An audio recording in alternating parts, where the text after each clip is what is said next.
प्यारे बच्चों, सुप्रभात, गुड मॉर्निंग, अस्सलाम वालेकुम। गलता लोहा पाठ के बारे में कुछ आपको बताया गया था।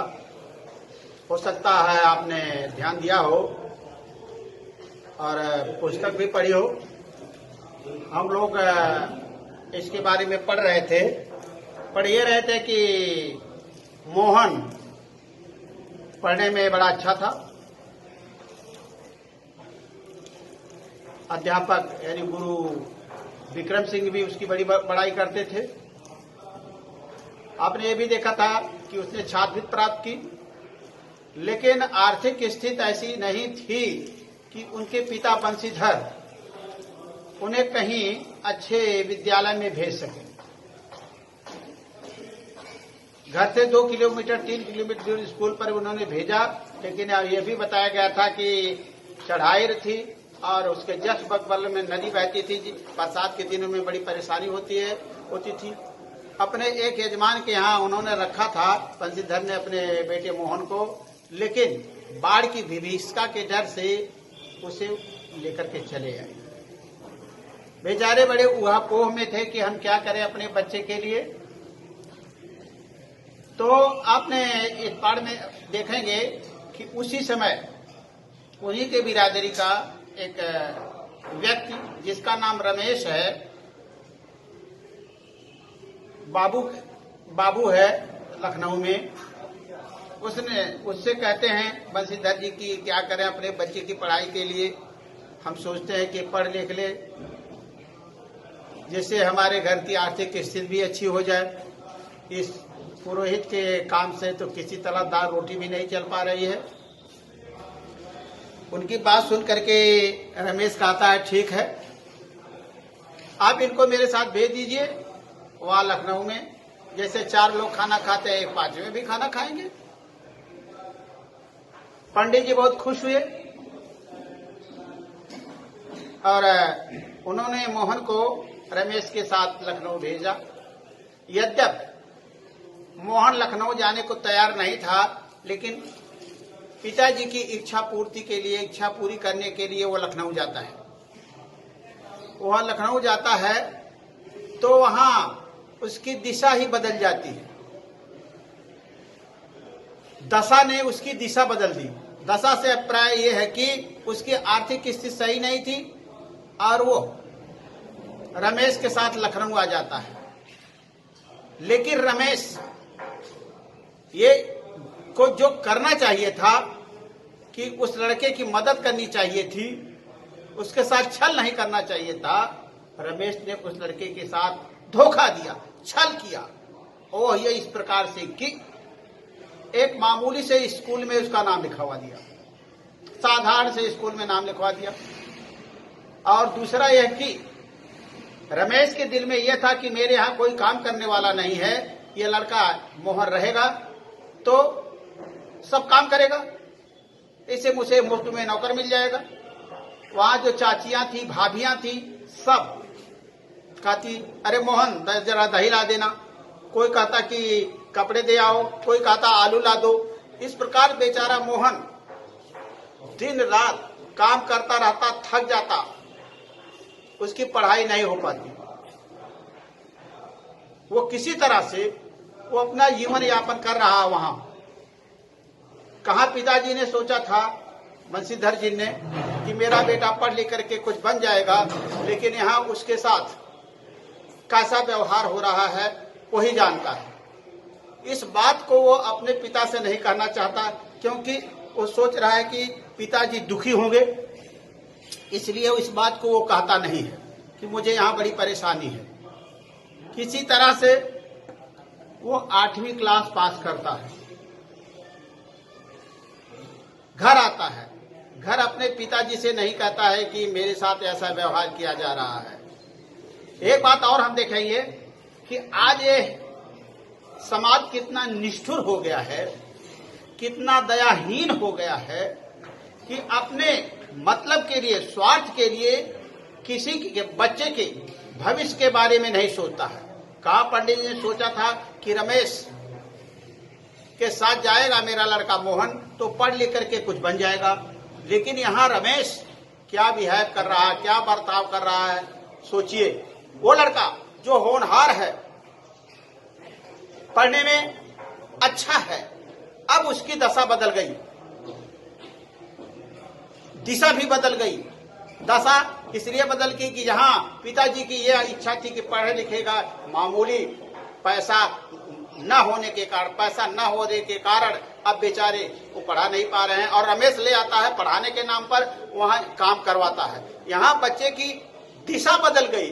दिशा से अभिप्राय कि वो जो क्या सोचा था कि पढ़ लिख करके कुछ बन जाएंगे, लेकिन यहाँ पर रमेश ने उस बच्चे के साथ दगा किया, धोखा दिया, उससे काम करवा रहे हैं। ये नहीं सोच रहे हैं कि वो किस लिए भेजा गया और किस लिए आया है। यहाँ तक कि उसे अपने बिरादरी का कहते हुए भी रमेश को शर्म आती थी, इसलिए कि लोग क्या कहेंगे, अपनी बिरादरी का नहीं बताते थे। नौकरों की तरह से बिहेव करते, ट्रीट करते थे, व्यवहार करते थे। सोचिए, अब बेचारा 8वीं पास करके घर आता है, लेकिन घर आ करके भी अपने पिताजी से यानी बंशीधर जी से वहां की दशा का वर्णन नहीं करता, हालात का वर्णन नहीं करता है।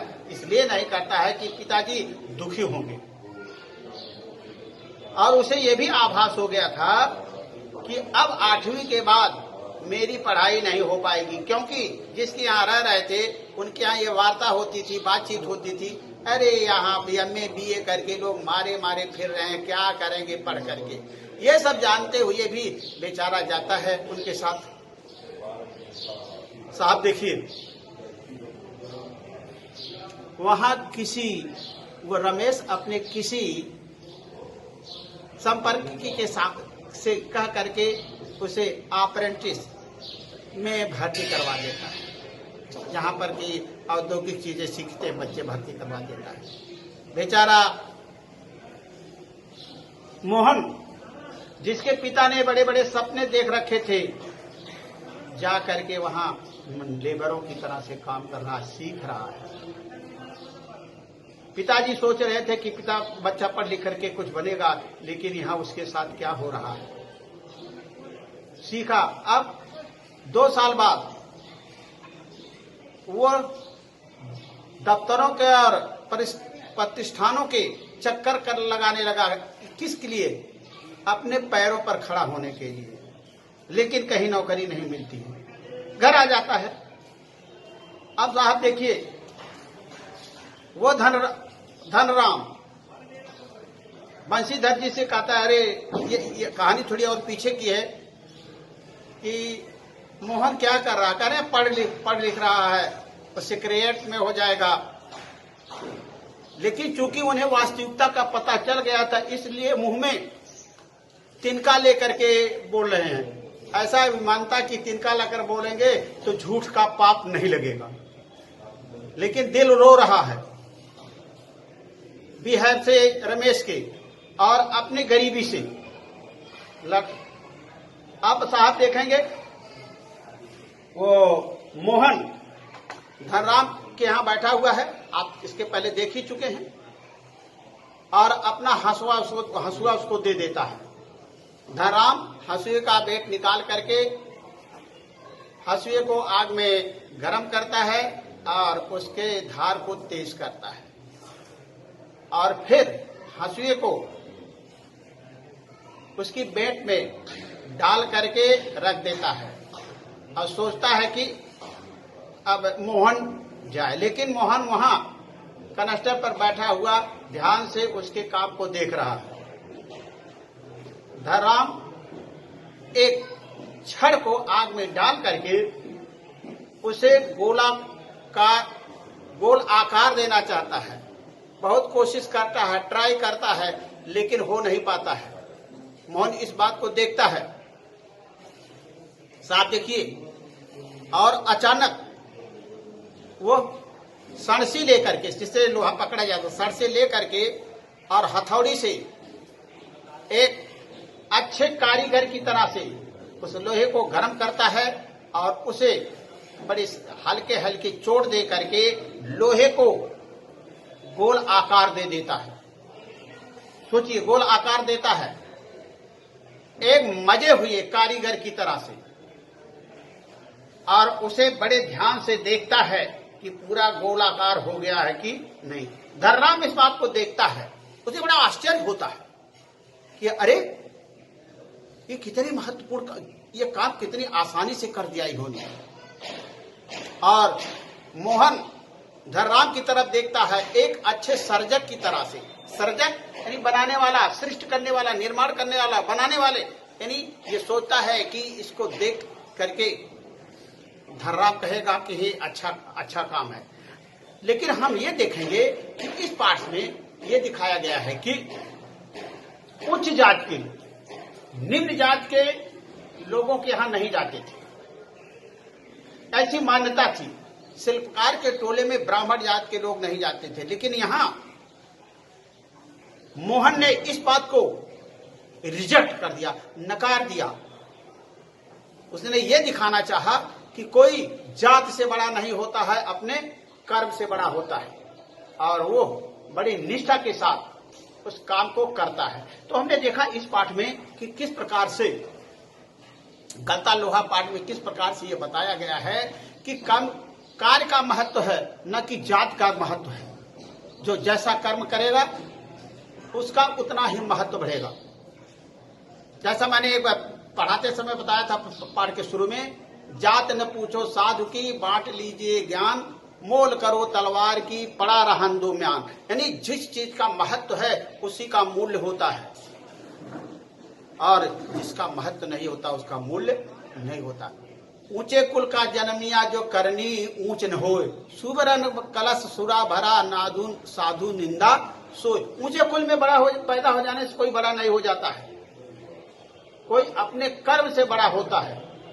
तो इस पाठ में यही दिखाया गया है। अब हम देखेंगे प्रश्नोत्तर की तरफ चलेंगे कि इसमें कौन से प्रश्न हैं और उसके उत्तर क्या दिए जाएं। देखते हैं पहला सवाल क्या है। कहानी के उस प्रसंग का उल्लेख करें जिसमें किताबों की विद्या और घन चलाने की विद्या का जिक्र आया है। बड़ी अच्छी बात है। आप देखेंगे पाठ के शुरू में मैंने बताया था कि मास्टर साहब विक्रम सिंह धनराम को क्या कहते हैं। उस प्रसंग का उल्लेख है जिसमें किताबों की विद्या और घन चलाने की विद्या का जिक्र आया है। धनराम बेचारा जात का लोहार है, मंद बुद्धि का है,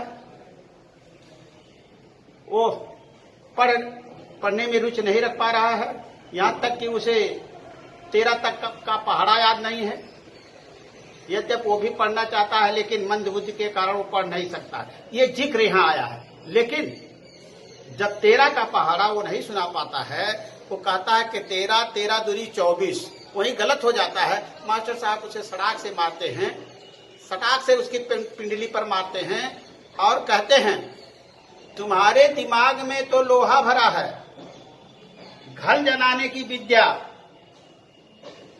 तुम केवल सीख सकते हो, तुम पढ़ने लिखने की विद्या सीख नहीं सकते हो। तात्पर्य कि तुम पढ़ लिख नहीं सकते हो, तुम्हें तो घन ही चलाना है, इससे ज्यादा तुम कुछ सोच नहीं सकते हो। ये प्रसंग आया है। किसके द्वारा कहा गया है?